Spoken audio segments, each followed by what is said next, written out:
Imagine this, it's 2029. You pull up to your local FBO, reach for your wallet, and there's no AvGas to buy. Gone. Dead.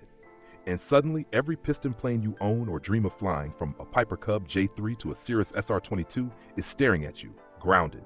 AvGas is disappearing fast. And the question is, what the hell will you fly?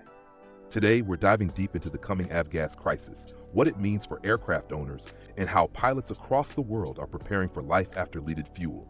Stay tuned, because this isn't science fiction. It's a real shift coming in less than 5 years. Let's start with the basics. AvGas, or aviation gasoline, has been around for decades, powering everything from a Cessna 172 Skyhawk to a Piper Saratoga. But environmental regulations, lead phase-outs, and alternative fuel initiatives mean the days of 100 LL are numbered. Some experts predict it could be gone within 5 years. That's a short time for pilots to adapt, especially if you're flying legacy aircraft like a Beechcraft Bonanza G36, Piper Cherokee 140, or even a Diamond DA50 RG. So what does this mean for your flying plans? For starters, your current aircraft might need modifications.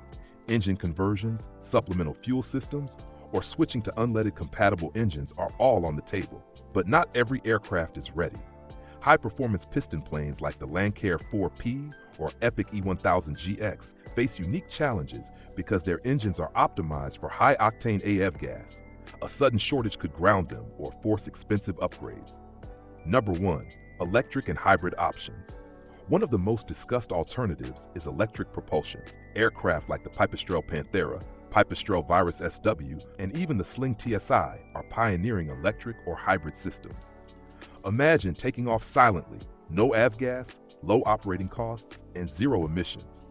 It's appealing, but range and battery life remain major hurdles. Pilots are debating, is an electric airplane like a Pipistrel Panthera practical for cross-country trips, or is it a local adventure plane for now? Share your thoughts in the comments. Would you swap your beloved Diamond DA62 or Cessna TTX for an electric alternative, or is the idea still too futuristic for your flying needs? Number 2. Unleaded AvGas conversion. Another option is unleaded AvGas. Research and testing are underway, and some aircraft like the Cirrus SR-22, Cessna 172 Skyhawk, and Piper PA-28 Cherokee can adapt to newly certified unleaded fuels with minor engine adjustments. But conversion costs can range from $5,000 to $20,000 depending on the aircraft. Think about it. If you own a Mooney M20U Ovation Ultra or Piper M600 SLS, conversion isn't just a choice. It's a necessity to keep flying past the next few years. But the question remains, will fuel be widely available, and will airports stock it in sufficient quantities? These are uncertainties every pilot must consider now. Have you started evaluating fuel alternatives for your airplane? Drop a comment below and let's compare strategies. Are you waiting for the market to stabilize, or are you taking proactive steps? Number 3. Turboprops in jets as an AvGas escape. If AvGas disappears, owners of piston aircraft aren't the only ones affected, but turboprops in jets have a different story. Aircraft like the Beechcraft King Air 360ER, Daher TBM 960, Pilatus PC-12 NGX, Cirrus Vision Jet SF-50, and even the Honda Jet Elite 2 run on Jet A fuel, which will remain widely available. Some pilots are considering trading in their AvGas planes for a small turbine to hedge against the fuel crisis. A Cessna 208 Caravan, Piper M700 Fury, or Embraer Praetor 600 could become a fallback option. Not because you want a bigger plane, but because fuel availability ensures you can keep flying. But let's pause and reflect. Is switching to Jet A a practical solution for every pilot? Likely not. Costs, insurance, and maintenance increase dramatically. Share in the comments. If AvGas disappears tomorrow, would you consider switching to a Jet A aircraft, or stick to piston planes and adaptations? Number 4. Long-term ownership decisions. This AvGas issue forces pilots to rethink long-term aircraft ownership. A Piper Cub J3, Cessna 177 Cardinal, or Piper Comanche purchased today might face limited operational options within 5 years. That's why some owners are looking at aircraft like the Sling TSI, Diamond DA40 Star, or Tecnam P2006T P2010, which are either adaptable to unleaded fuel or already compatible with hybrid technologies. Even owners of performance singles like a Socata TB20 Trinidad or Vans RV10 are analyzing engine choices, fuel types, and modifications before they commit to major upgrades. Your decision today can determine whether your airplane remains a functional aircraft or a hangar ornament in the near future. What's your plan for aircraft purchased in the next 5 years? Comment below.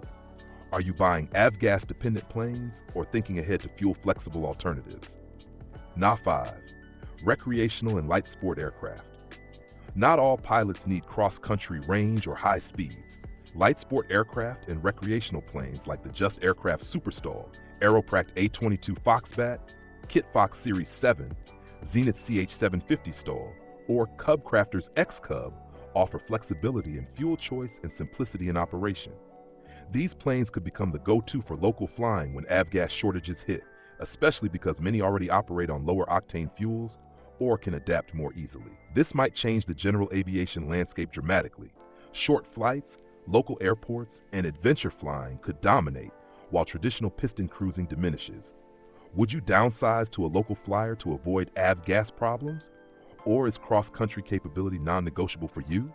Discuss in the comments. Your perspective matters. Number 6, the reality check, economics and supply. Beyond technology, the economics of fuel production are changing rapidly. Leaded AvGas is costly to produce, increasingly regulated, and hard to transport. Airports are already rationing supplies in some areas. This isn't hypothetical.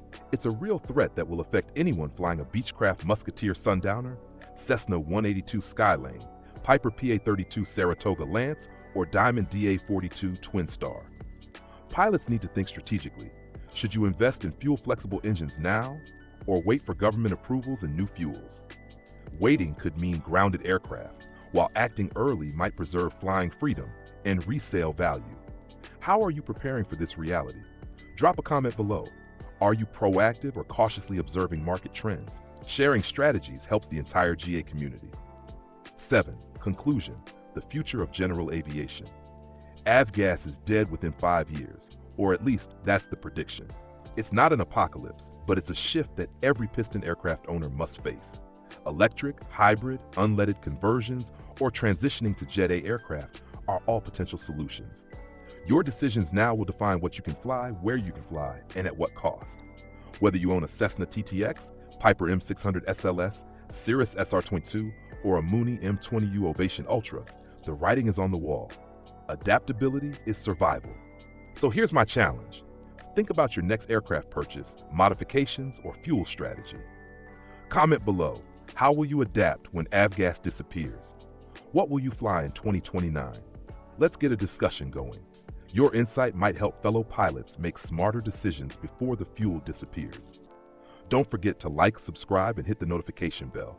The era of AvGas is ending, but your flying doesn't have to.